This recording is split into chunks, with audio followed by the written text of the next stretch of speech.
previous video, I argued that human relationships are vital to life the way God intended. Without other human beings around us, and without that human interaction, we will not be fulfilled the way God desires. Well, in this video, we'll talk about the next element of life that God planned. That's work. Now, I remember very vividly, as a teenager, I woke up one morning in my favorite place in the whole world. I was at my grandparents' house. My grandparents lived in Monmouth Beach. They were right in between the bay and the ocean in this little narrow stretch of land, and it was like the perfect place for me. I was just convinced that this was like a glimpse of heaven when I was growing up. And I woke up there one morning. It was this perfect summer day, beautiful sunny day, just warm enough, but a cool breeze. The window was cracked open, and I could smell the fresh air coming in off the ocean. It was just the perfect way to wake up. And it didn't stay that way. At some point, as I started waking up a little more and a little more, I started realizing, wait, it's not sunny out, it's raining.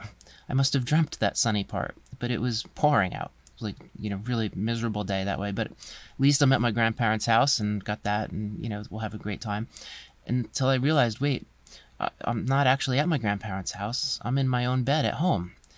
And then I woke up a little more and realized it's not summer, it's fall. And then I realized, wait, it's not even a weekend. I have to get up and go to school. And oh man, that was an awful day. That was bad. And that's, for many of us, that's our experience with work. The alarm goes off Monday morning, and our first thought tends to be, oh, shoot me, right? That's our view of work. And, we have this we value work too highly and not highly enough all at the same time, and it's not generally something that fulfills us the way God intended. Well, what did God intend for Adam and Eve? He did give them work to do. He told them, be fruitful and multiply, right? Make babies, and that, at least parts of that, are very pleasurable.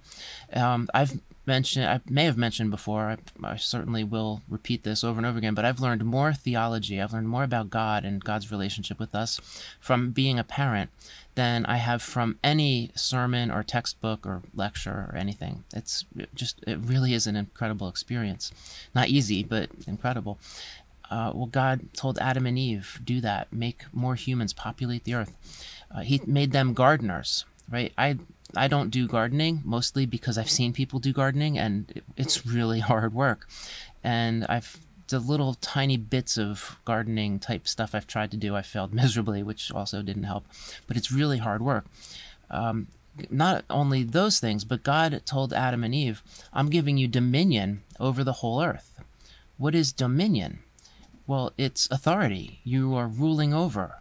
So God basically made Adam and Eve king and queen over the entire world.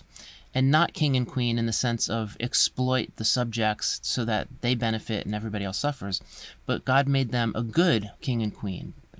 Adam and Eve were supposed to be the authority figures, the king and the queen, who really genuinely look out for the welfare of everything that goes on in the world. And those were the jobs that God gave them. I mean, that's hard work. But it was fulfilling. Without that work, life will not be what God intended. So why is work so miserable for us in our culture? We'll get there. But this really did take me a little bit off guard here. So did the next element of life. In the next video, we'll hit on another element of life that God designed that really took me by surprise.